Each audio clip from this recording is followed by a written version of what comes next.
इंद्रियाणाम ही चरताम यन्मनो अनुविधीयते तदस्य हरति Pragyam वायुर्नावम इवाम्भसी.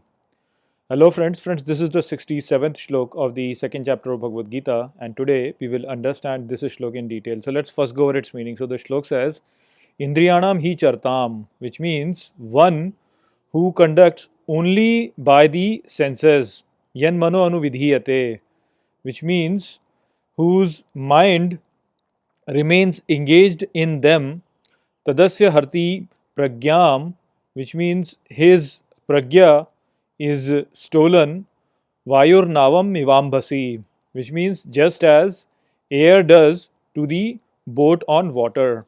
So, over here, Sri Krishna is providing a very beautiful simile in terms of explaining how our pragya gets disturbed by our senses, and he says that just as when a boat is on water and the air blows it away if it is not anchored or controlled properly, similarly, for a person who is only conducting his life through his senses, and the person in that sense is only engaged with his senses and is not realizing his true nature, then that person gets distracted and his pragya is not attained, and so his pragya gets stolen.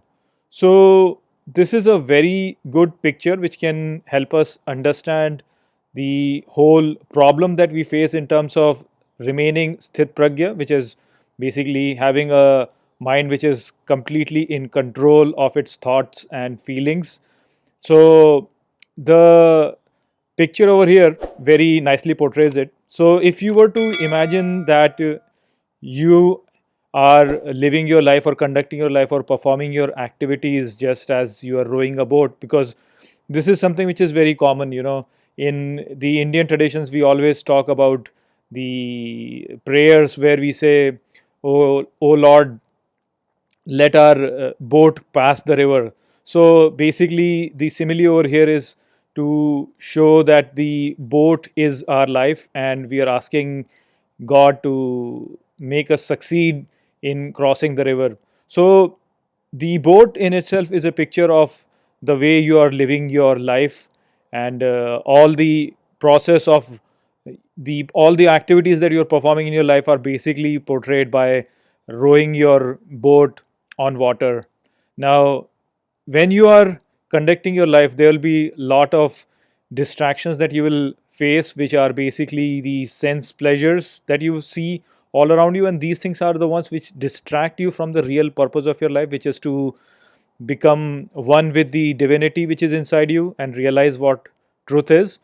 But the external senses distract us from that. So that is what has been pictured by the blowing wind over here. So when the wind blows, the wind basically is distracting the path of the boat, and so if you get engaged with the wind itself and are not able to control your boat, then the boat will just aimlessly go into the ocean, into the open water, and it will not be under your control. So basically, the activities of your life or your life in itself will not be under your control. It will be under the control of the senses which are portrayed by the wind. So that is what Sri Krishna is telling over here, that a person who is only engaged with the senses, which you can say is the person who is not really controlling his boat but is just enjoying the wind, for him, he gets engaged in just those senses and is not able to control his life. And so his pragya is stolen, just as the boat of a person who is not really controlling his boat and letting the wind make it flow anywhere gets lost in the sea because the boat is not in his control, and so everything is just taking its own path and not really going in a organized direction towards the goal that a person wants to achieve. So I hope that I have explained this shlok well to you. It's a very nice picture which helps us in understanding the whole idea of a person who is sthit pragya and who is in complete control of his life.